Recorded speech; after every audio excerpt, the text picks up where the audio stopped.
Hello friends, welcome to IT for you. I hope आप सभी अच्छे होंगे। तो DNS की लास्ट वीडियो में हमने बात की थी रिवर्स लुकअप जोन के बारे में और DNS रिकॉर्ड्स के बारे में। और आज इस वीडियो में हम लोग डिस्कस करेंगे फॉरवर्डर्स के बारे में एंड कंडीशनल फॉरवर्डर्स, और उसके अलावा जो DNS के टॉपिक्स रह गए हैं उसके बारे में हम लोग आज बात करेंगे। तो चलिए स्टार्ट करते हैं।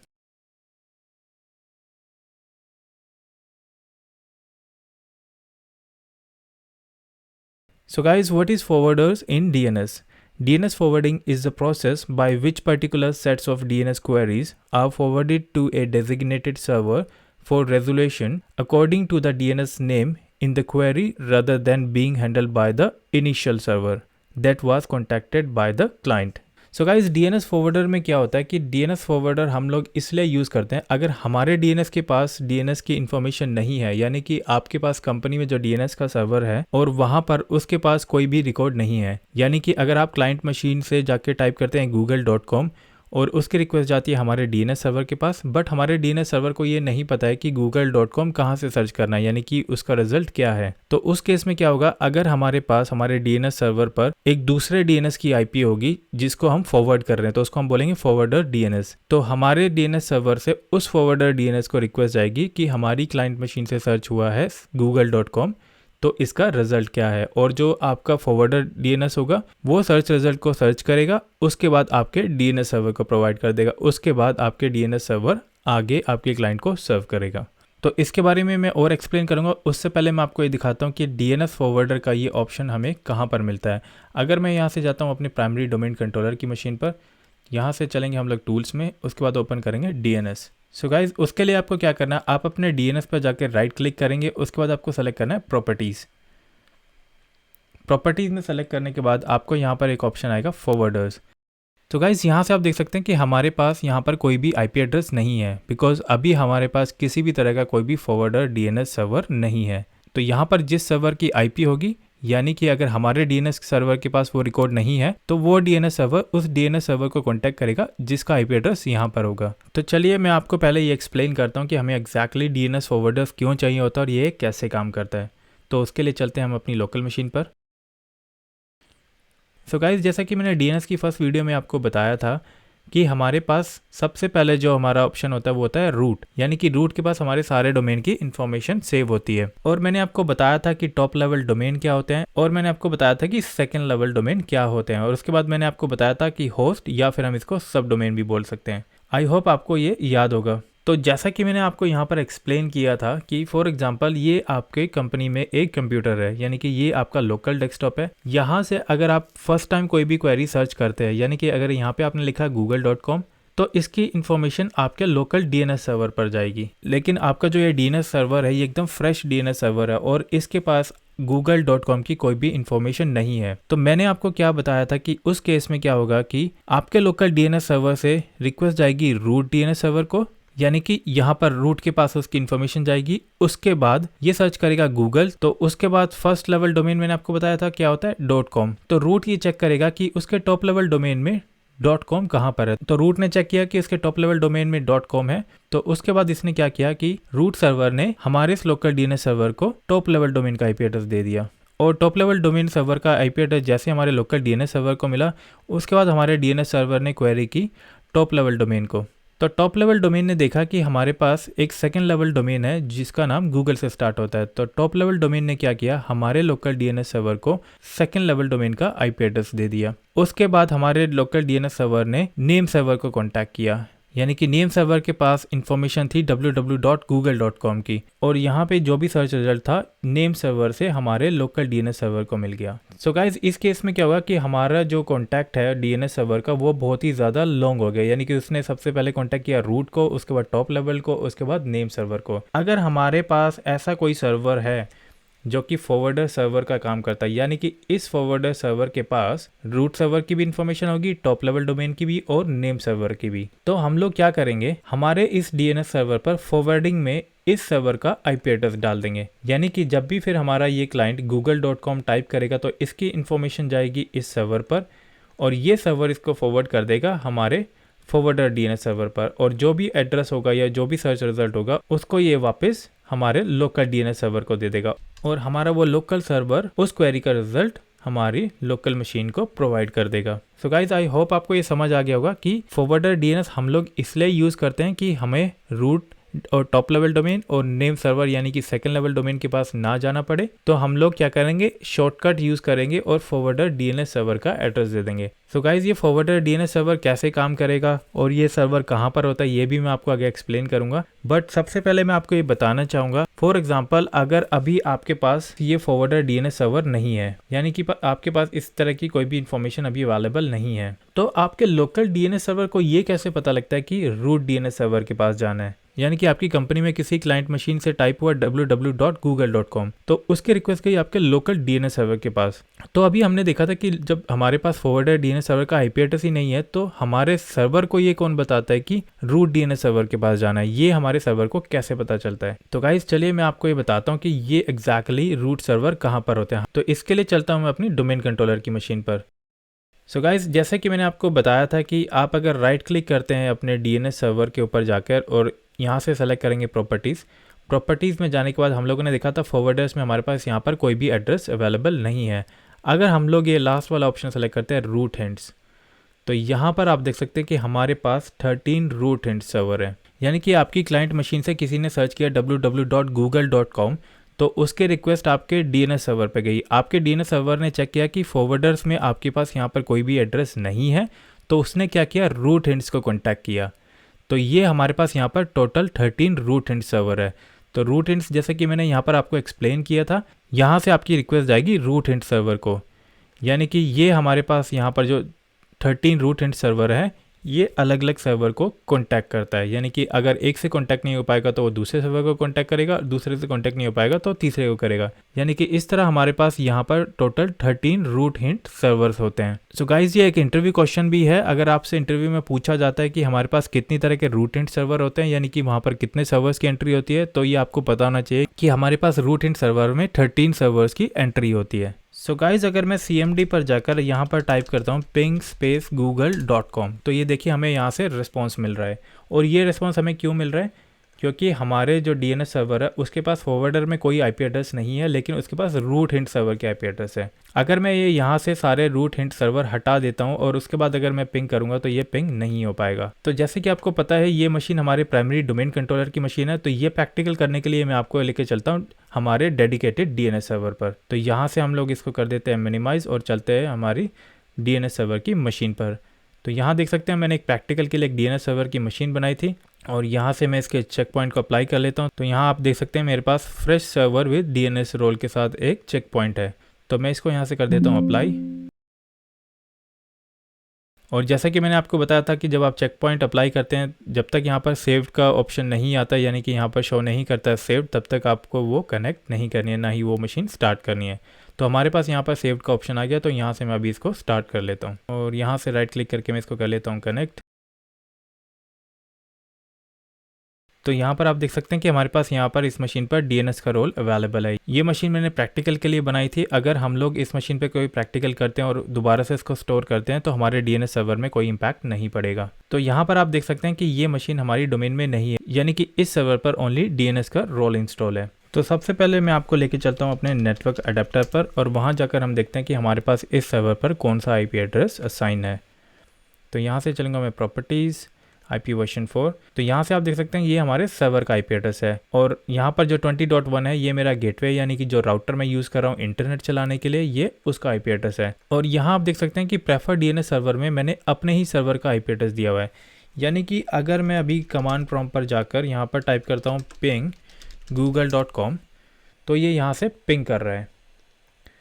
अगर फॉर एग्ज़ाम्पल मैं यहाँ पर अडेप्टर पर जाकर ये IP यहाँ से हटा देता हूँ, यानी कि मैंने यहाँ से प्रेफर DNS सर्वर में किसी भी सर्वर का IP एड्रेस नहीं दिया और मैं इसको करता हूँ ओके, तो यहाँ पर देख सकते हैं आपको ये अलर्ट भी दे रहा है, the DNS server list is empty, the local IP address will be configured as the primary DNS server address because Microsoft DNS server is install on this machine. तो मैं यहाँ से करता हूँ इसको क्लिक ओके, क्लोज। और अब अगर मैं यहाँ से इसको पिंग करने की कोशिश करता हूँ तो देखिए यहाँ से पिंग नहीं हो पा रहा है, यानी कि हमारे सर्वर पर अभी ऐसे कोई DNS सर्वर का IP एड्रेस असाइन नहीं है जो इसको ये बता पाए कि google.com कहाँ पर है। और इससे पहले ये क्यों पिंग कर पा रहा था, क्योंकि हमारे पास यहाँ पर इसी सर्वर का DNS IP था और ये DNS सर्वर किसको कॉन्टैक्ट कर रहा था? अगर मैं यहाँ से ओपन करता हूँ DNS सर्वर,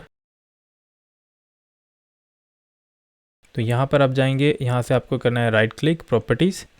तो यहाँ पर आप देख सकते हैं यहाँ भी फॉरवर्डर्स में हमारे पास कोई भी IP नहीं है, लेकिन हमारे पास रूट हिंट्स में यहाँ पर 13 रूट हिंट सर्वर्स अवेलेबल हैं। इन 13 रूट हिंट सर्वर की वजह से जब आप टाइप करते हैं ping.google.com तो आपको यहाँ पर रिस्पॉन्स मिल रहा है। अब अगर फॉर एग्जांपल मैं यहाँ से आपको शो करता हूँ कि हमारे पास यहाँ पर IP एड्रेस अवेलेबल है, राइट। हम लोगों ने DNS सर्वर में यहाँ पे अपने सर्वर का IP एड्रेस दिया हुआ है और ये कैसे काम कर रहा है, क्योंकि ये अभी रूट हिंट को कॉन्टैक्ट कर रहा है।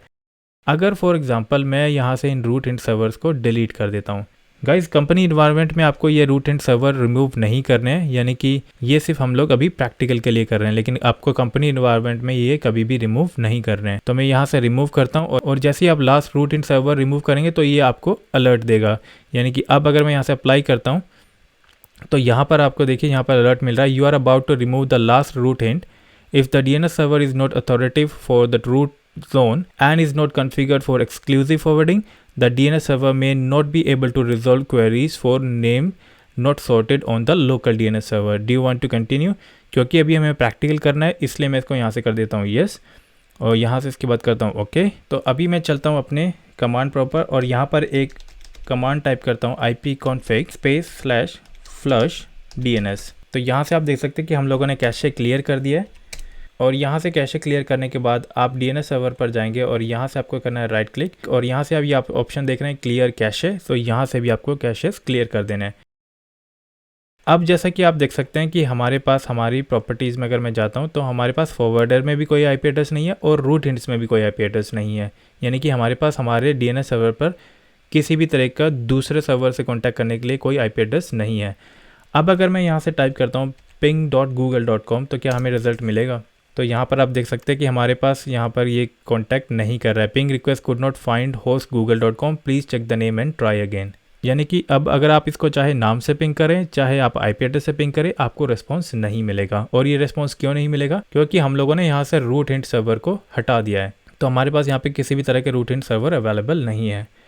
तो गाइज फॉरवर्डर्स जो यहाँ पर है, अगर हमारे पास यहाँ पर कोई ऐसा DNS सर्वर है कि जिसको हम ये बता पाएँ कि हमारे सर्वर पे जितनी क्वेरीज आएंगी वो इस फॉरवर्डर को फॉरवर्ड कर दी जाए, तो वहाँ से हमें रिस्पॉन्स मिलना स्टार्ट होगा। तो यहाँ पर मैं प्रैक्टिकल के लिए क्या करूँगा, यहाँ पर मैं प्रैक्टिकल के लिए गूगल का ओपन DNS सर्वर का एड्रेस डाल देता हूँ। अगर इन केस आपको ये नहीं पता कि गूगल का ओपन DNS सर्वर क्या है, तो चलिए इसके लिए मैं आपको लेकर चलता हूँ अपने ब्राउज़र पर और मैं यहाँ पर जाकर टाइप करता हूँ Google open DNS server IP address.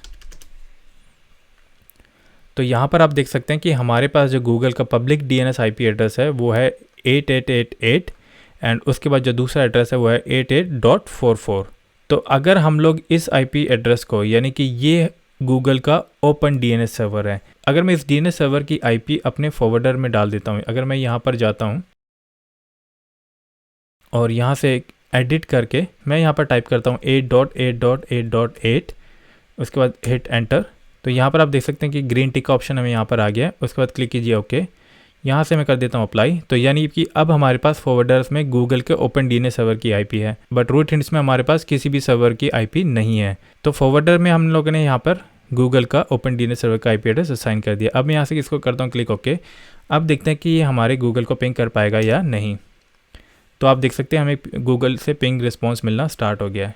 और ये क्यों हमें यहाँ से पिंग मिल रहा है? बिकॉज हम लोगों ने फॉरवर्डर्स में गूगल के ओपन DNS सर्वर का IP एड्रेस असाइन कर दिया है। सेम उसी तरह अगर आपके पास आपकी कंपनी में कोई DNS सर्वर है, आप चाहते हैं कि आपकी सारी क्वेरीज उस DNS सर्वर को जाए, तो यहाँ पर आपको उस DNS सर्वर का IP एड्रेस असाइन कर देना है। गाइस जिन लोगों को नहीं पता है कि ये गूगल का जो ओपन DNS सर्वर क्या है और ये कैसे काम करता है, तो अगर आपका कोई क्वेश्चन है तो मुझे कमेंट में भी ज़रूर पूछ सकते हैं। लेकिन मैं आपको ये बताना चाहूँगा कि जो DNS सर्वर है ये बहुत ही ज़्यादा फास्ट है, यानी कि यहाँ से आपको जो रिस्पॉन्स मिलता है वो बहुत ही ज़्यादा फास्ट रिस्पॉन्स मिलता है। यानी कि गूगल ने अपना एक सेपरेट DNS सर्वर बनाया है कि जो कि अभी तक सबसे फास्ट DNS सर्वर है। यानी कि अब जो भी आप क्वेरी करते हैं तो ये इस DNS सर्वर को कॉन्टैक्ट करता है और उसके बाद जो भी आपने सर्च किया होता है उसका जो रिस्पॉन्स है वो आपको मिल जाता है। यानी कि अगर आपके घर पर इंटरनेट है और आपके जो सर्विस प्रोवाइडर है, तो आपके घर पे जो राउटर लगा है तो उसमें भी कहीं ना कहीं ये गूगल का DNS सर्वर का IP एड्रेस हो सकता है। यानी कि जो भी आप सर्च कर रहे हो तो उसके बाद ये फॉरवर्ड कर रहा है गूगल के ओपन DNS सर्वर पे।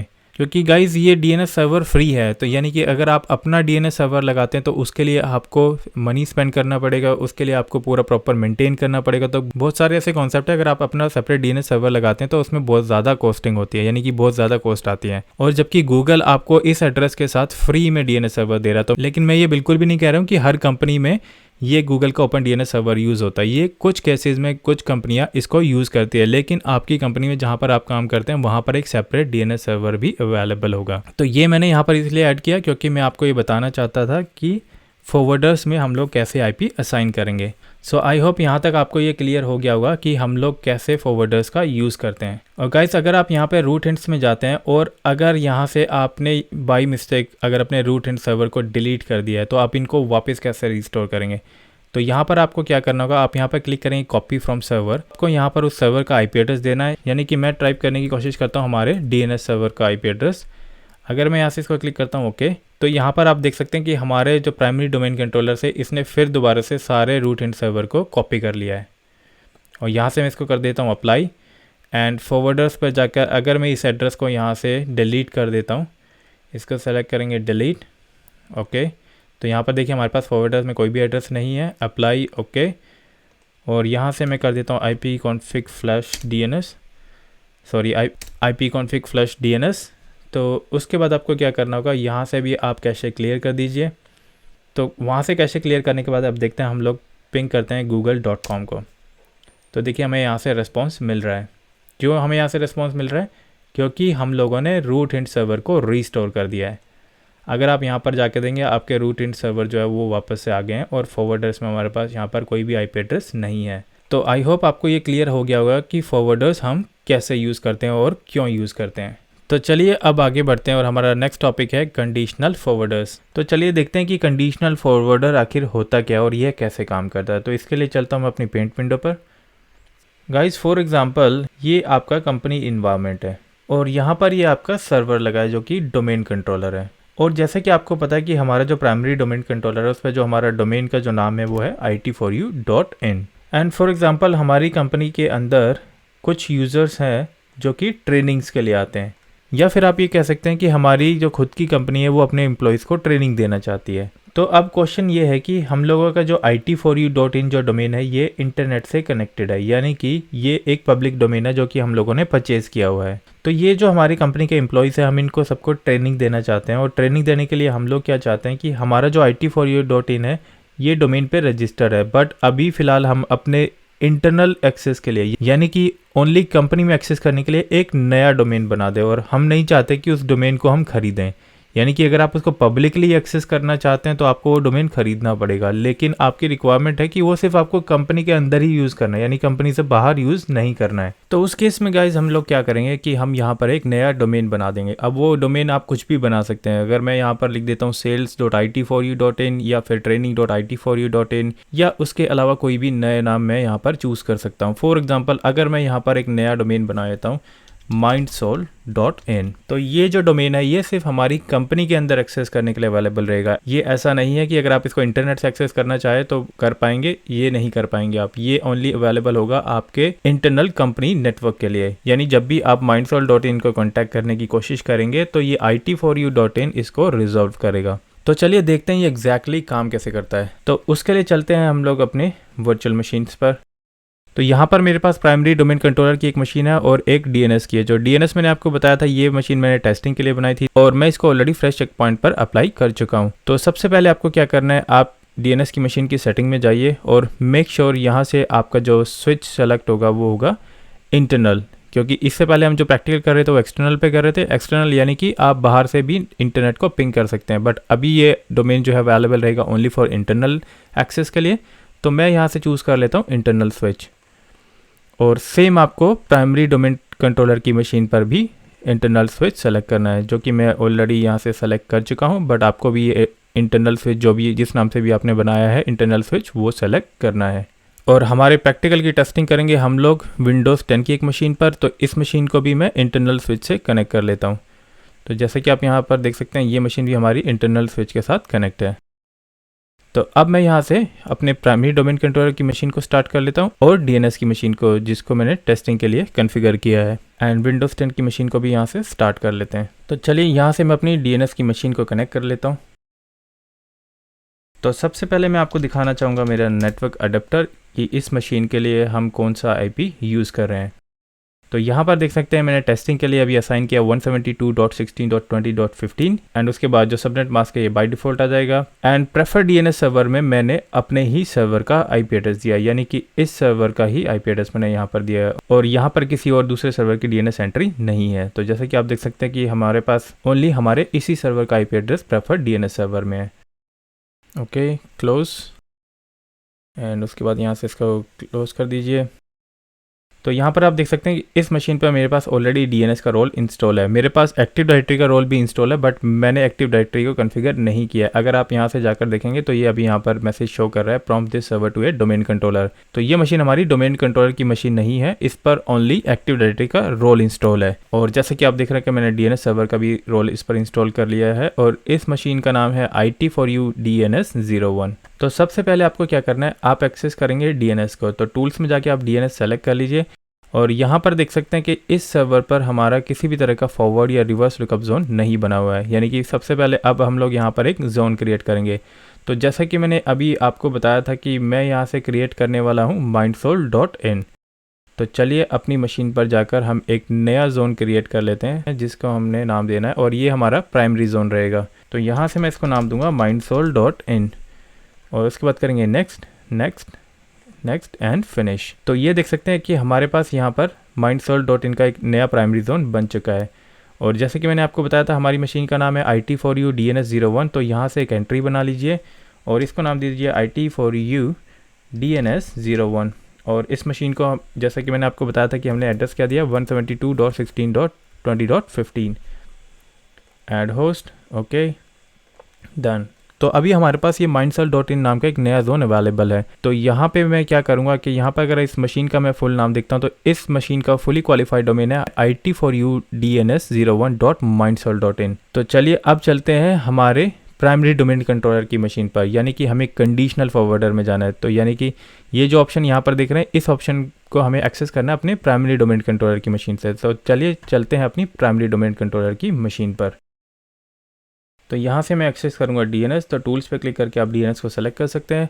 तो यहाँ पर मैं आपको बताना चाहूँगा कि हमारे पास ऑलरेडी फॉरवर्ड लुकअप जोन बना हुआ है जिसमें कि IT4U.in है, जो कि मैंने पिछले प्रैक्टिकल्स में यूज़ किया है। तो अभी आपको जाना है कंडीशनल फॉरवर्डर्स पर। तो कंडीशनल फॉरवर्डर्स में आप यहाँ पर देख सकते हैं किसी भी तरह की कोई एंट्री नहीं है। तो अभी आपको कंडीशनल फॉरवर्डर्स में एक जोन बनाया mindsoul.in, उसकी एंट्री करनी है। तो यहाँ से राइट क्लिक करेंगे, उसके बाद आपको सेलेक्ट करना है न्यू कंडीशनल फॉरवर्डर। तो यहाँ से आपको उस जोन का नाम देना जो कि हम लोगों ने डीएनएस के सर्वर पर अभी क्रिएट किया। तो उस जोन का नाम था mindsoul.in और उसके बाद आप यहाँ से आईपी एड्रेस असाइन करेंगे जो कि 172.16.20.15 था। तो उसके बाद करेंगे एंटर। तो एंटर करने के बाद आपको यहाँ पर रेड क्रॉस का साइन आ रहा है सब, बट डोंट वरी गाइस, ये एरर नहीं है, ये बाय डिफ़ॉल्ट है। तो इसको इग्नोर कीजिए एंड क्लिक ओके। तो यहाँ पर आप देख सकते हैं कंडीशनल फॉरवर्डर्स में mindsoul.in की एक एंट्री बन गई है। तो यहाँ पर अगर मैं देखता हूँ तो यहाँ पे उस सर्वर का आप आईपी एड्रेस भी देख सकते हैं। तो चलिए अब इसकी टेस्टिंग के लिए चलते हैं हम अपने विंडोज़ 10 की मशीन पर। तो यहाँ से मैं ओपन कर लेता हूँ विंडोज़ 10 की मशीन को, कनेक्ट, और इसको मैं लॉगिन कर लेता हूँ डिफ़ॉल्ट पासवर्ड के साथ। तो गाइस सबसे पहले मैं आपको दिखाना चाहूँगा नेटवर्क अडेप्टर की सेटिंग कि इस नेटवर्क अडेप्टर पर हम लोगों ने क्या आईपी असाइन किया है। तो IP वर्जन 4 पर डबल क्लिक करेंगे तो यहाँ पर आप देख सकते हैं इस मशीन को मैंने IP एड्रेस दिया हुआ 25 और ये जो सबनेट मास्क है वो बाय डिफ़ॉल्ट है, कोई डिफ़ॉल्ट गेटवे मैं यूज़ नहीं कर रहा हूँ। और प्रेफर डीएनएस सर्वर में हम लोगों ने IP एड्रेस दिया हुआ अपने डोमेन कंट्रोलर की मशीन का, यानी कि हमारे पास अभी जो हम लोगों ने एक नया सर्वर बनाया है उसको IP दिया था 15। यानी कि अगर मैं आपको यहाँ से दिखाऊं कि ये हमारा जो DNS का सर्वर है, यहाँ पर जो मैंने mindsoul.in के नाम से एक नया जोन बनाया है, इसका IP एड्रेस है 20.15। तो यानी कि हमने अपने विंडोज़ 10 की मशीन पर इस मशीन का कोई भी IP एड्रेस नहीं दिया है, यानी कि इस मशीन के बारे में हमने अपने विंडोज़ 10 की मशीन पर कोई भी इन्फॉर्मेशन नहीं दी है। तो हमारी विंडोज़ 10 की मशीन के पास जो IP एड्रेस है वो है 20.5, यानी कि ये मशीन DNS के लिए हमारे डोमेन कंट्रोलर को कॉन्टैक्ट करेगी। तो उसके बाद क्लिक कर देते हैं यहाँ से ओके क्लोज। तो गाइज अगर मैं यहाँ से कमांड प्रॉम्प्ट ओपन करता हूँ और मैं पिंग करता हूँ हमारे डोमेन कंट्रोलर की मशीन को, यानी कि हमारी डोमेन कंट्रोलर की मशीन का नाम है IT4U DC01.IT4U.in। तो आप देख सकते हैं कि हमें रिप्लाई मिल रहा है। तो ये रिप्लाई हमें इसलिए मिल रहा है क्योंकि अभी तो हमारे पास हमारे डोमेन कंट्रोलर का IP एड्रेस DNS में असाइन है। लेकिन अगर मैं यहाँ से नए जोन को पिंग करने की कोशिश करता हूँ तो क्या वो पिंग हो पाएगा? यानी कि जैसा कि मैंने आपको बताया था कि यहाँ पर DNS में मैंने जो एंट्री की है वो एंट्री है IT4U DNS01.mindsoul.in। तो चलिए इसको पिंग करके देखते हैं कि ये वहाँ से पिंग कर पाएगा या नहीं। तो Windows 10 की मशीन को मैं यहाँ से ओपन कर लेता हूँ और यहाँ पर टाइप करता हूँ पिंग IT4U DNS01.mindsoul.in। तो देखिए यहाँ से भी हमें पिंग रिस्पॉन्स मिल रहा है। और हम लोगों ने इस Windows 10 की मशीन पर कोई भी IP एड्रेस हमारे 20.15 सर्वर का नहीं दिया था। यानी कि ये क्यों पिंग कर रहा है? क्योंकि कंडीशनल फॉरवर्डर में हम लोगों ने mindsoul.in के जोन की एंट्री कर दी है। यानी कि यहाँ पर जो mindsoul.in की जो आप एंट्री देख रहे हैं ये हमारे सर्वर को कॉन्टैक्ट कर रहा है और उसको रिजोल्व कर रहा है। अगर फॉर एग्जांपल इसको मैं यहाँ से कर देता हूँ डिलीट और यहाँ से मैं इसके कैशे क्लियर कर देता हूँ, यानी कि क्लियर कैशे। और सेम हम Windows 10 की मशीन पर जाके सब first of all cache clear करेंगे। यानी कि यहाँ से मैं लिखूँगा ipconfig /flush DNS। I am so sorry, मैंने शायद कुछ गलत टाइप कर दिया है, FLUSH DNS। तो हम लोगों ने DNS का कैशे क्लियर कर दिया। अब हम लोग पिंग करने की कोशिश करेंगे IT4U DNS01.mindsoul.in को। तो यहाँ पर आप देख सकते हैं कि ट्राई कर रहा है पिंग करने के लिए, लेकिन अभी हमें कोई भी रिस्पांस नहीं मिला। तो वेट करते हैं और देखते हैं कि, तो जैसे कि अब आप देख सकते हैं कि यहाँ पर एरर आ गया, ping request could not find host IT4U DNS01.mindsoul.in, please check the name and try again. अब ये क्यों नहीं कर रहा है? क्योंकि हम लोगों ने एंट्री डिलीट कर दी हमारे प्राइमरी डोमेन कंट्रोलर की मशीन से, कंडीशनल फॉरवर्डर से। अगर मैं फिर से जाके यहाँ पर वो एंट्री बना देता हूँ, यानी कि अगर मैं दोबारा से यहाँ से कंडीशनल फॉरवर्डर में mindsoul.in के जोन की एंट्री कर देता हूँ एंड उस सर्वर का IP एड्रेस था 20.15। ओके, तो यहाँ पर देख सकते हैं कि हमारे पास दोबारा एंट्री आ गई है। तो इसके लिए चलते हैं फिर से Windows 10 की मशीन पर और यहाँ पर पिंग करने की कोशिश करते हैं। तो ये देखिए यहाँ से हमें पिंग रिस्पॉन्स मिलना स्टार्ट हो गया है। तो आई होप गाइज आपको ये समझ आ गया होगा कि हम लोग कैसे कंडीशनल फॉरवर्डर यूज़ कर सकते हैं।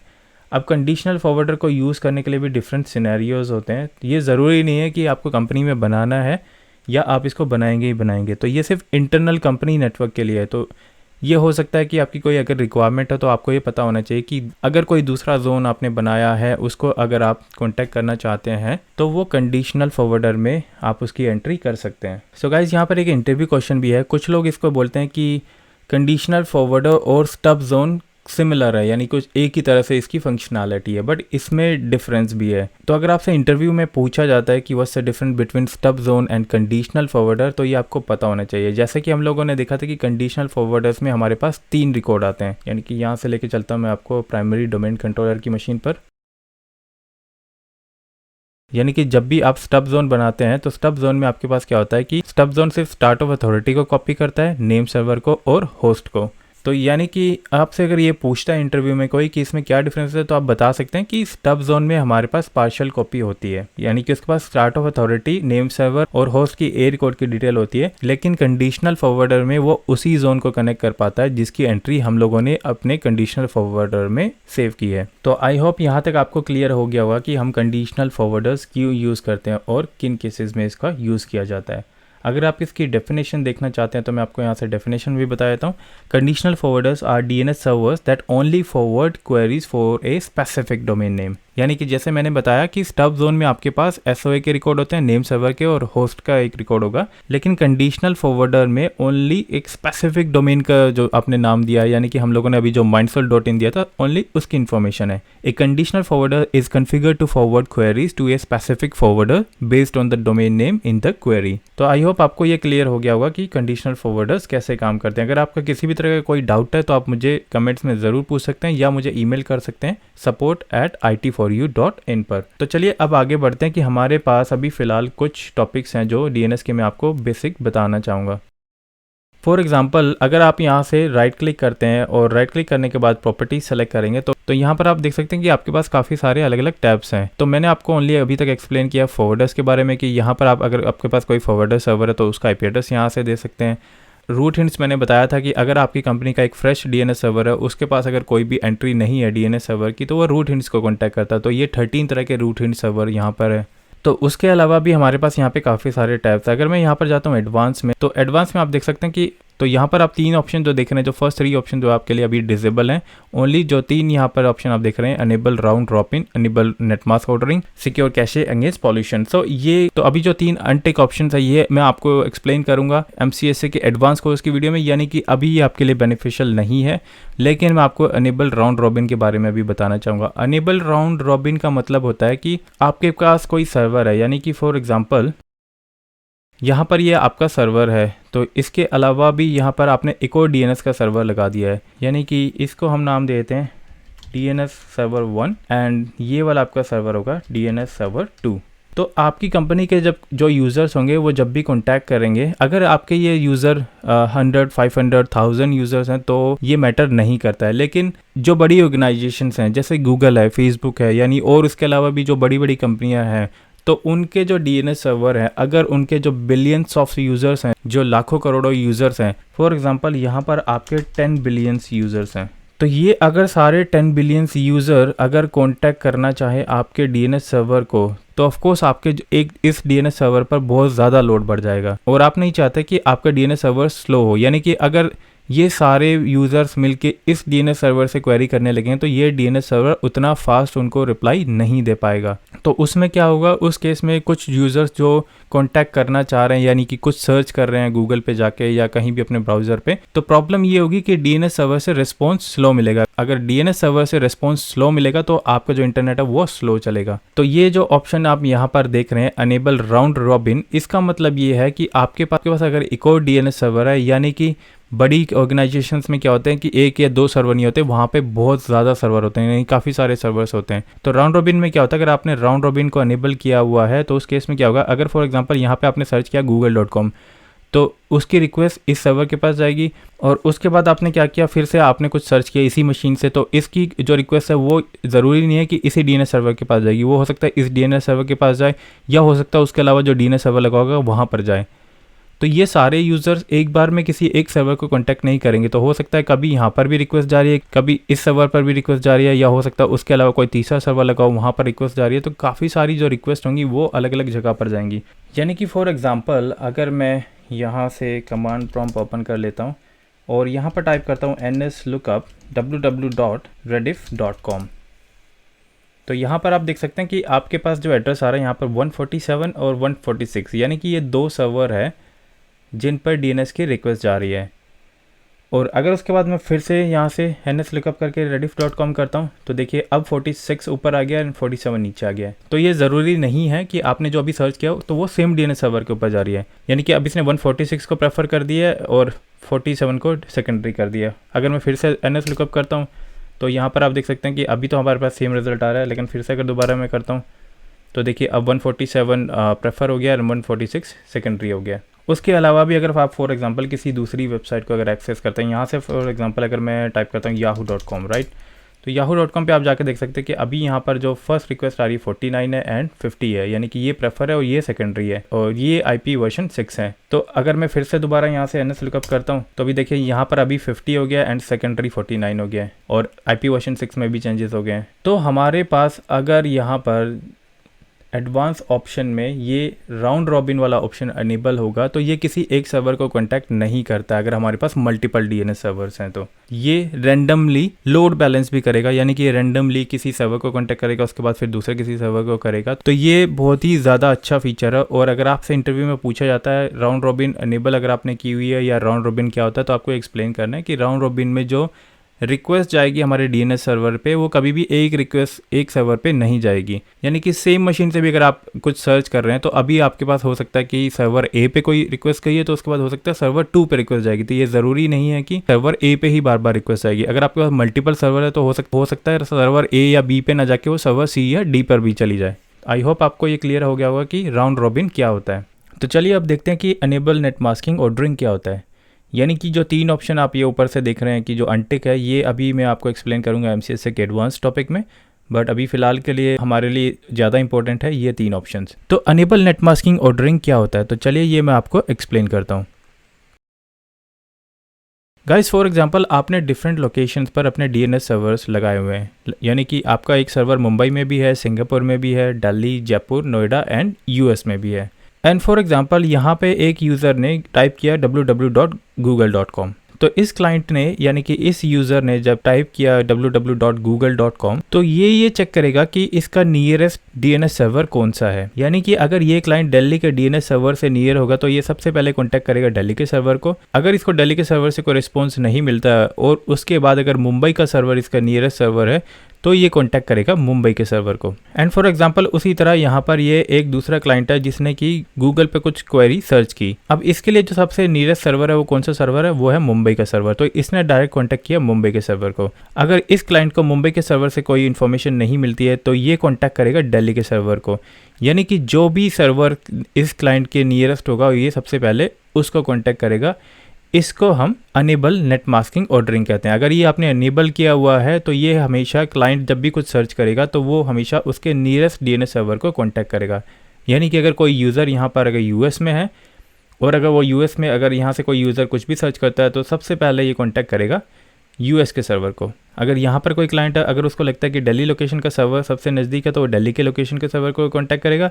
अगर उसको लगता है कि नोएडा सर्वर अगर सबसे नियरेस्ट है तो ये नोएडा के सर्वर को कांटेक्ट करेगा। इसी तरह यहाँ पर जो क्लाइंट होगा अगर वो कुछ भी सर्च कर रहा है तो वो या तो कांटेक्ट करेगा नोएडा के सर्वर को या फिर वो कांटेक्ट करेगा जयपुर के सर्वर को। ये डिपेंड करता है कि कौन सा सर्वर उसके नियरेस्ट है। अगर उसको अपने नियरेस्ट सर्वर से कोई रिस्पॉन्स नहीं मिलता है तो वो उसके बाद दूसरे सर्वर को कॉन्टैक्ट करेगा जो उसके सबसे नियरेस्ट होगा। यानी कि अगर यहाँ पर कोई सिंगापुर में कोई यूज़र है, अगर उसको लगता है कि यहाँ से वो सिंगापुर के सर्वर से कांटेक्ट नहीं कर पा रहा है तो वो शायद हो सकता है कि या तो दिल्ली के सर्वर को कांटेक्ट करे या फिर वो US के सर्वर को कांटेक्ट करे। तो यानी उसके पास जो भी नियरेस्ट ऑप्शन होगा वो उसको कांटेक्ट करेगा। तो आई होप आपको ये क्लियर हो गया होगा कि हम लोग नेट मास्किंग ऑर्डरिंग किसको कहते हैं। अगर ये ऑप्शन आपने अनेबल किया है तो ये हमेशा अपने नियरेस्ट DNS सर्वर को कांटेक्ट करेगा। उसी तरह फॉर एग्जांपल अगर आप किसी कंपनी में काम कर रहे हैं और आपकी कंपनी में 5 फ्लोर है तो 5 फ्लोर के अकॉर्डिंग आपके जो स्विचेस जहाँ पर लगे होंगे और आपके पास अगर मल्टीपल DNS सर्वर हैं तो वो सबसे पहले उन सर्वर को कांटेक्ट करेगा जो उसके पास सबसे नियरेस्ट होगा। जिस फ्लोर पे जो सर्वर सबसे नियरेस्ट होगा वो उसको कांटेक्ट करेगा। और सबसे नियरेस्ट से कांटेक्ट करने का क्या बेनिफिट होगा कि आपकी क्वेरी उतनी ही जल्दी रिजॉल्व होगी, यानी कि आपको जो है फास्ट रिजल्ट्स मिलेंगे। तो आई होप आपको ये क्लियर हो गया होगा। अगर आप इसकी डेफिनेशन देखना चाहते हैं तो मैं यहाँ से आपको डेफिनेशन भी क्लियर कर देता हूँ। तो जैसा कि डेफिनेशन में दिया गया है, if net mask ordering is enable on A DNS server, the DNS server will look at the IP address of the client that is performing the DNS query. When multiple DNS record exist on the same host name, the DNS server will respond back with a host name that is in the same network as the client when possible. तो यानी कि सबसे पहले वो उसको contact करेगा जो उसके नेटवर्क में सबसे नियरेस्ट होगा। तो आई होप आपको ये क्लियर हो गया होगा। तो चलिए नेक्स्ट ऑप्शन देखते हैं। नेक्स्ट ऑप्शन है सिक्योर कैशे अगेंस्ट पॉल्यूशन। यानी कि इसकी अगर मैं आपको डेफिनेशन दिखाऊं तो इसकी डेफिनेशन है, by default the secure cache against pollution option is enabled. यानी कि जैसा हमने अभी यहाँ पर देखा कि ये बाय डिफॉल्ट यहाँ से अनेबल रहता है। This setting allow the DNS server to protect its cache against referrals that are potentially polluting और नॉन सिक्योर। यानी कि अगर ये सेटिंग आपकी अनेबल है तो ये आपको प्रोटेक्ट करेगा किसी ऐसे DNS रिजल्ट से जो कि आपके लिए सिक्योर नहीं है।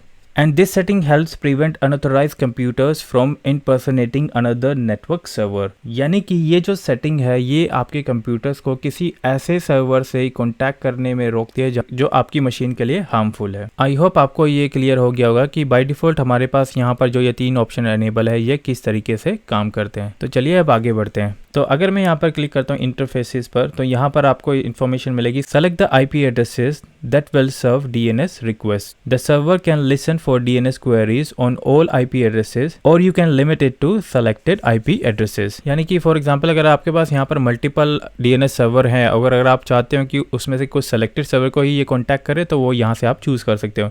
क्योंकि अभी हमारे पास यहाँ पे मल्टीपल सर्वर्स नहीं है तो हमारे पास फिलहाल एक ही सर्वर है तो यहाँ से ये बाय डिफॉल्ट टिक है। तो उसके बाद मैं क्लिक करता हूँ event logging. The DNS event log machines a record of errors, warnings and other events encountered by the DNS server. You can use this information to analyze server performance. तो यहाँ पर जैसा कि आप देख रहे हैं कि आप अगर चाहते हैं कि आप अपने DNS सर्वर के लॉग्स चेक करना चाहते हैं, यानी कि आपके सर्वर पर जो भी चल रहा है आपको उसके लॉग्स चेक करने हैं, यानी कि यहाँ पर आपके पास 3 ऑप्शन है, no event, error only and error and warnings. तो इन तीनों में से अगर आप तीनों के लॉग्स चाहते हो तो आप ऑल इवेंट्स को सेलेक्ट कर सकते हैं। अगर आप चाहते हैं कि मुझे सिर्फ एरर ओनली चाहिए तो आप इसको भी सेलेक्ट कर सकते हैं, या फिर एरर विद वार्निंग आपको चाहिए तो आप इस ऑप्शन को भी सेलेक्ट कर सकते हैं। अगर मैंने ये ऑल इवेंट्स वाला यहाँ से ऑप्शन सेलेक्ट किया हुआ है तो जैसा कि आप सबको पता है कि सर्वर पर हमारे पास यहाँ पर इवेंट व्यूअर होता है। अगर आप विंडोज़ X प्रेस करेंगे या फिर इस विंडोज़ के बटन पर राइट क्लिक करते हैं तो यहाँ से आप इवेंट व्यूअर को सेलेक्ट कर सकते हैं। अगर इसको मैं यहाँ से सेलेक्ट करता हूँ तो यहाँ पर जाने के बाद आपको क्लिक करना है कस्टम व्यूज़। कस्टम व्यू से क्लिक करने के बाद आपको क्लिक करना है सर्वर रोल्स। सर्वर रोल के अंदर आप यहाँ से ये DNS सेलेक्ट कर सकते हैं। तो यहाँ से आप देख सकते हैं DNS सर्वर में आपके पास यहाँ पे इन्फॉर्मेशन भी आ रही है, आपके पास वार्निंग भी है। तो जो भी लॉग्स आप वहाँ से सेलेक्ट करेंगे वो सारे लॉग्स आपको यहाँ पर दिखाएगा। और उसके बाद अगर आपको किसी भी लॉग्स की डिटेल चेक करनी है तो आप यहाँ पर क्लिक करके डिटेल्स में भी जाके देख सकते हैं। अगर मैं यहाँ से इसको फुल स्क्रीन कर लेता हूँ तो सिस्टम में जाके भी आप यहाँ पर इवेंट ID और उसके अलावा भी काफ़ी सारी इन्फॉर्मेशन है जिससे हमें बहुत ज़्यादा हेल्प होती है जब DNS सर्वर में कोई प्रॉब्लम है। और अगर आप इवेंट लॉग चेक करना चाह रहे हैं तो यहाँ से पूरी डिटेल चेक कर सकते हैं। जनरल में आपको इन्फॉर्मेशन मिलेगी, लाइक फॉर एग्जांपल अभी यहाँ पर जो आ रहा है, the DNS server is waiting for the active directory domain services ADDS is signal to that initial synchronization of the directory has been completed. तो पूरा कंप्लीट आप यहाँ से लॉग्स चेक कर सकते हैं। तो ये आपके ऊपर डिपेंड करता है कि आपको एरर्स के लिए लॉग जनरेट करने हैं या एरर वार्निंग के साथ करने हैं या नो इवेंट करना है, तो अकॉर्डिंगली आप यहाँ से सेलेक्ट कर सकते हैं। और अगर मैं यहाँ पर क्लिक करता हूँ अब सिक्योरिटी पर, सिक्योरिटी में मैं आपको बताना चाहूँगा कि यहाँ से आप हमेशा यूज़र्स को रीड एंड राइट की परमिशन दे सकते हैं, यानी कि उनके पास कौन कौन से राइट्स हैं आप उनको मॉडिफाई कर सकते हैं। फॉर एग्जांपल मेरे पास यहाँ पर जो डोमेन एडमिन है उसके पास फुल राइट्स हैं, यहाँ पर अगर आप देखेंगे तो उनके पास फुल राइट्स है। तो ये डिपेंड करता है यहाँ से इस ऑप्शन में। फॉर एग्जाम्पल अगर आपने यहाँ पे कोई सिक्योरिटी ग्रुप बनाया हुआ है अपने IT डिपार्टमेंट के लिए, तो ये हमेशा ध्यान रखें कि अगर आपके किसी यूज़र्स के पास एडमिन राइट्स हैं तो वो DNS सर्वर पर भी चेंज कर पाएगा। आप चाहते हैं कि हमारे टीम मेंबर्स के पास एडमिन राइट्स हो लेकिन वो DNS पे कुछ चेंजेस ना कर पाए तो उनको यहाँ से आप मॉडिफाई कर सकते हैं। वो जिस भी ग्रुप में है आप उस ग्रुप को सेलेक्ट करेंगे। फॉर एग्जांपल अगर मैं यहाँ से की एडमिन्स को सेलेक्ट कर लेता हूँ तो यहाँ से आप उसको अलाउ या डिनाई के लिए परमिशन दे सकते हैं, यानी कि अगर आपने फुल कंट्रोल पर दे दिया तो उसके पास सारे कंट्रोल आ जाएंगे। अगर मैं इसको यहाँ से अनटिक कर देता हूँ, मैं चाहता हूँ कि वो सिर्फ रीड एंड राइट कर पाए, तो और ऑप्शन यहाँ से टिक करके अप्लाई कर दीजिए, तो उस ग्रुप के लिए वो रेस्ट्रिक्शंस या जो भी आप अलाउ कर रहे हैं या जो भी चेंजेस कर रहे हैं वो अप्लाई हो जाएंगे। तो आई होप सिक्योरिटी ऑप्शन आपको ये यहाँ से क्लियर हो गया होगा कि यहाँ से हम लोग कैसे सिक्योरिटी ऑप्शन में से राइट्स को मॉडिफाई कर सकते हैं। तो अब बात करते हैं हम लोग डीबग लॉगिंग के बारे में। तो यहाँ से आप देख सकते हैं कि to assist with debugging you can record the packet sent and received by the DNS server to a log file. Debugging logging is disabled by default. तो बाय डिफ़ॉल्ट जो ये डीबगिंग के लॉग्स होते हैं ये डिसेबल रहते हैं। अगर आपको यहाँ से लॉग्स चाहिए, यानी कि अगर मैं इसको यहाँ से टिक कर देता हूँ और आपको पैकेट डायरेक्शन, पैकेट कंटेंट और अदर ऑप्शन के अगर आपको लॉग्स चाहिए तो आप क्या कर सकते हैं, उसके लिए आप यहाँ से ऑप्शन टिक कर सकते हैं कि आप चाहते हैं कि यहाँ से आपको पैकेट डायरेक्शन के आउटगोइंग और इनकमिंग लॉग्स मिले और पैकेट कंटेंट्स में भी आपकी क्वेरीज ट्रांसफ़र जो अपडेट्स हो रहे हैं उनके भी लॉग्स मिले। तो और TCP UDP यहाँ से आप सारी चीज़ें ट्रांसफर प्रोटोकॉल और पैकेट टाइप्स भी सेलेक्ट कर सकते हैं। तो यहाँ पर आपके पास जो ऑप्शन आ रहा है log file, file path and name, तो आपको एक लॉग फाइल क्रिएट कर लेनी है अपने D ड्राइव में, C ड्राइव में या जहाँ भी आपकी शेयर ड्राइव है या जहाँ भी आपके पास स्पेस है वहाँ पर आप क्रिएट करके उसका पाथ यहाँ पर दे सकते हैं। उसके बाद आपको करना है अप्लाई एंड ओके। उसके बाद जो सारे जितने भी लॉग्स होंगे पैकेट डायरेक्शन के, पैकेट कंटेंट्स के, जो जो ऑप्शन आप सेलेक्ट करेंगे उनकी डिटेल्स उस लॉग फाइल में सेव हो जाएगी। तो आई होप आपको ये भी क्लियर हो गया होगा कि डीबग लॉगिंग का हम लोग कैसे यूज़ कर सकते हैं। उसके बाद हम लोग चलेंगे मॉनिटरिंग में। तो मॉनिटरिंग में जाने के बाद मैं आपको बताना चाहूँगा यहाँ से जो ऑप्शन है हमारे पास, to verify the configuration of the server you can perform manual और ऑटोमेटिक टेस्टिंग। तो यहाँ से आप चेक कर सकते हैं कि आपका DNS सर्वर जो है वो अच्छे से काम कर रहा है या नहीं। तो अगर मैं सेलेक्ट करता हूँ a simple query engage this DNS server, यानी कि सिंपल क्वेरी हमारे ओनली सर्वर के लिए, यानी कि हमारे नेटवर्क इन्वायरमेंट में, अगर आप इसको सेलेक्ट करते हैं तो ये पास हो जाएगा। तो इसके लिए आपको इंटरनेट की ज़रूरत नहीं है, यानी कि सिंपल क्वेरी आपके जो नेटवर्क में जो क्वेरीज चल रही हैं वो सिंपल क्वेरी होगी। तो उसके बाद हम लोग यहाँ से टिक करेंगे a recursive query to the DNS server, और फर्स्ट ऑप्शन को मैं कर देता हूँ untick. So a recursive query to another DNS servers इस क्वेरी को टेस्ट करने के लिए आपकी मशीन इंटरनेट से कनेक्ट होनी ज़रूरी है, यानी कि अगर आपकी मशीन इंटरनेट पे कनेक्ट है तभी आप इसको टेस्ट कर पाएंगे। तो अभी मैंने यहाँ से सेलेक्ट कर दिया और हमारी जो मशीन है वो इंटरनेट से कनेक्ट है। यहाँ से मैं इसको करता हूँ टेस्ट नाउ। तो यहाँ से भी देखिए हमारा जो टेस्ट है वो पास हो गया है, यानी कि हमारा जो DNS सर्वर है वो प्रॉपरली काम कर रहा है, यानी उसमें कोई भी प्रॉब्लम अभी नहीं है। तो मेक श्योर जिस मशीन पर भी आप ये टेस्टिंग कर रहे हैं वो मशीन इंटरनेट के साथ कनेक्ट होनी चाहिए। तो आई होप ये भी आपको क्लियर हो गया होगा कि रिकर्सिव क्वेरी को हम टेस्ट कैसे करते हैं। तो अब मैं आपको बताता हूँ कि रिकर्सिव क्वेरी और इटरेटिव क्वेरी क्या होती है और इनमें क्या डिफरेंस है। यानी कि हमारे जो मोस्ट इंपॉर्टेंट है यहाँ पर वो है recursive query and iterative query. तो चलिए मैं अब आपको एक्सप्लेन करता हूँ कि रिकर्सिव क्वेरी और इटरेटिव क्वेरी में क्या डिफरेंस है। और ये एक इंटरव्यू क्वेश्चन भी है, तो ये आपको ज़रूर पता होना चाहिए कि इन दोनों में क्या डिफरेंस है। तो चलिए मैं आपको एक्सप्लेन करता हूँ कि इनमें क्या डिफरेंस है। सो गाइस, ये हमारे पास यहाँ पर डेफिनेशन है, बट डेफिनेशन से पहले मैं आपको एक्सप्लेन करना चाहूँगा कि एग्जैक्टली ये काम कैसे करता है। यानी कि फॉर एग्जाम्पल ये दोनों आपके लोकल डेस्कटॉप्स हैं। ये लोकल डेस्कटॉप 1 है एंड इसको हम नाम देंगे लोकल डेस्कटॉप 2। फॉर एग्जाम्पल आपने लोकल डेस्कटॉप 1 से सर्च किया www.google.com, सो उसकी रिक्वेस्ट गई आपके सर्वर पर, लोकल DNS सर्वर के पास। और दूसरी मशीन पर आपने सर्च किया www.yahoo.com, तो उसकी रिक्वेस्ट भी आपके पास आपके लोकल सर्वर पे गई। तो जैसे कि आपके डेस्कटॉप 1 से आपके लोकल DNS सर्वर के पास रिक्वेस्ट गई google.com के लिए, अगर आपके सर्वर के पास google.com की इन्फॉर्मेशन है तो ये उसको रिप्लाई कर देगा जो भी इंफॉर्मेशन अवेलेबल होगी।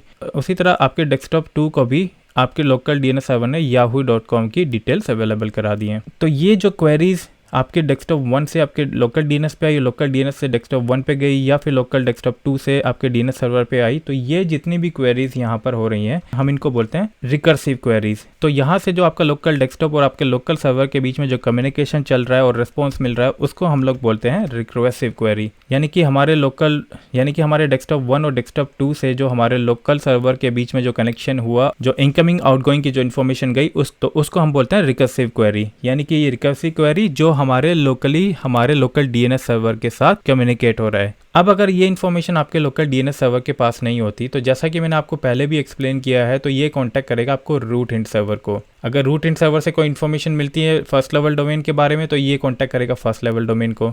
उसके बाद उससे भी कोई इन्फॉर्मेशन नहीं मिलती है, अगर वो फर्स्ट लेवल डोमेन बोलता है सेकंड लेवल डोमेन से कांटेक्ट करने के लिए, तो ये सेकंड लेवल डोमेन के पास जाएगा। सेकंड लेवल डोमेन अगर नेम सर्वर की IP एड्रेस देता है तो ये नेम सर्वर से कांटेक्ट करेगा। तो जो आपके लोकल DNS सर्वर से root hint server, first level domain जिसको हम TLD भी बोलते हैं, या फिर सेकंड लेवल डोमेन या नेम सर्वर, इनसे जो भी कांटेक्ट हो रहा है यहाँ पर आपके सर्वर के साथ, यानी कि और उसके बाद जो आपके जो सेकंड लेवल डोमेन से जो कांटेक्ट हो रहा है, यानी नेम सर्वर से या जो कांटेक्ट हो रहा है, तो यानी कि रूट हिंट सर्वर से या फर्स्ट लेवल डोमेन से, सेकंड लेवल या नेम सर्वर से जो हमारे लोकल DNS सर्वर के बीच में जो कम्युनिकेशन हो रहा है, इसको हम लोग बोलते हैं इटरेटिव क्वेरी। यानी कि हमारे रूट हिंट सर्वर से और लोकल DNS सर्वर के बीच में जो कम्युनिकेशन हो रहा है वो है इटरेटिव क्वेरी। एंड हमारे सेकंड लेवल डोमेन से लोकल सर्वर के बीच में हो रहा है, ये सब इटरेटिव क्वेरीज हैं। यानी कि लोकली जो कांटेक्ट हो रहा है, यानी कि जो लोकल कम्युनिकेशन हो रहा है हमारे डेस्कटॉप से हमारे लोकल DNS सर्वर के बीच में, उसको रिकर्सिव क्वेरी बोलते हैं। और जो हमारे लोकल DNS सर्वर से उसके बाद चाहे वो रूट हिंट सर्वर पे, यानी बाहर जहाँ भी कांटेक्ट कर रहा है, चाहे वो फर्स्ट लेवल डोमेन पे करे, चाहे वो सेकंड लेवल डोमेन पे करे या नेम सर्वर पे करे, उसको बोलते हैं इटरेटिव क्वेरी। तो ये इंटरव्यू में एक बहुत ही मोस्ट इंपॉर्टेंट क्वेश्चन है और ये जरूर पूछा जाता है। अगर आपसे DNS सर्वर के बारे में अगर कोई क्वेश्चन किया जा रहा है तो ये क्वेश्चन पूछने के चांसेस बहुत ज़्यादा होते हैं। इंटरव्यूअर आपसे ये ज़रूर पूछ सकता है कि what's the difference between iterative query and recursive query. तो ये आपको पता होना चाहिए कि इटरेटिव और रिकर्सिव में क्या डिफरेंस है। तो यहाँ से मैं आपको डेफिनेशन भी दिखाता हूँ। What is recursive query? A recursive query in A DNS is the process of a DNS client quarrying A local DNS server. यानी कि आपके लोकल DNS सर्वर के बीच में जो कॉन्टैक्ट चल रहा है यहाँ पर, हम इनको बोलते हैं recursive queries. And iterative query is the process of a DNS server making repeated DNS queries to different DNS servers for domain name resolution on behalf of the DNS client. तो जैसा कि यहाँ पर मैंने ये आपको एक्सप्लेन किया था कि आप कुछ भी कॉन्टैक्ट कर रहे हैं अपने लोकल से किसी भी बाहर किसी सर्वर पर, वो आपकी इटरेटिव क्वेरी है। तो आई होप गाइस आपको ये क्लियर हो गया होगा कि मॉनिटरिंग ऑप्शन में भी हमारे पास जो रिकर्सिव और इटरेटिव क्वेरी होती है वो क्या होता है। यानी कि ये जो टेस्ट होता है ये आपका इटरेटिव और रिकर्सिव दोनों के लिए है। और जो फर्स्ट ऑप्शन है simple query engage the DNS server, ये आपके लोकल सर्वर के लिए है। तो आई होप आपको ये क्लियर हो गया होगा। यानी कि हम लोगों ने डिस्कस कर लिया इंटरफेस के बारे में भी, इवेंट लॉगिंग के बारे में भी, एडवांस के बारे में भी, मॉनिटरिंग के बारे में भी और रूटिंग्स के बारे में भी। तो ये जितने भी सारे ऑप्शन है यहाँ पर हम लोगों ने सारे डिस्कस कर लिए हैं। तो ये था हमारा डीएनएस का टॉपिक, यानी कि लास्ट 3 वीडियोस में भी हमने डीएनएस की फंक्शनैलिटी के बारे में डिस्कस किया कि कौन सी चीज़ कैसे काम करती है और उनको कैसे टेस्ट किया जाता है और कैसे कॉन्फ़िगर किया जाता है। तो गाइज अभी डीएनएस के काफ़ी सारे ऑप्शंस और भी होते हैं, बट वो सारे ऑप्शंस और फीचर्स मैं आपको एक्सप्लेन करूंगा एमसीएसए के एडवांस कोर्स में। तो यहाँ पर भी आपको कुछ ऑप्शंस देखने को मिलेंगे। ये काफ़ी सारे ऑप्शंस हैं जो एक दूसरे से लिंक है, तो बट ये सारे ऑप्शन मैं आपको एक्सप्लेन करूंगा आपकी एमसीएसए के एडवांस कोर्स में कि कैसे आप इनका यूज़ कर सकते हो। बट फिलहाल के लिए फर्स्ट लेवल पे आपके लिए ये जानना ज़रूरी है जो मैंने इन 4 वीडियोस में आपके साथ डिस्कस किया है। तो आई होप इन 4 डीएनएस की वीडियोस में आपको क्लियर हो गया होगा कि डीएनएस कैसे काम करता है, उसकी फंक्शनैलिटी क्या है। तो अगर आपके किसी भी तरह के कोई डाउट है तो मुझे आप कमेंट्स में ज़रूर पूछ सकते हैं या फिर मुझे ईमेल कर सकते हैं support@it4u.in पर। आई होप आपको ये वीडियो ज़रूर पसंद आई होगी। अगर आपको ये वीडियो पसंद आती है तो वीडियो को लाइक करने के साथ साथ शेयर ज़रूर करें और आने वाली एमसीएसए वीडियोज़ के लिए हमारे चैनल को सब्सक्राइब करें। So thanks for watching. तो चलिए मिलते हैं आपसे एमसीएसए की नेक्स्ट वीडियो में।